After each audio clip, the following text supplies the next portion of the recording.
Hingga bulan Oktober ini, jumlah pelajar yang sudah menjalani vaksinasi COVID-19 baru mencapai 56% dari total 28.000 pelajar di Kabupaten Goa.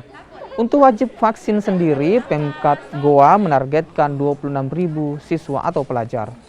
Untuk itu, pemerintah daerah setempat terus menggenjot vaksinasi bagi pelajar agar pembelajaran tatap muka bisa segera dilaksanakan.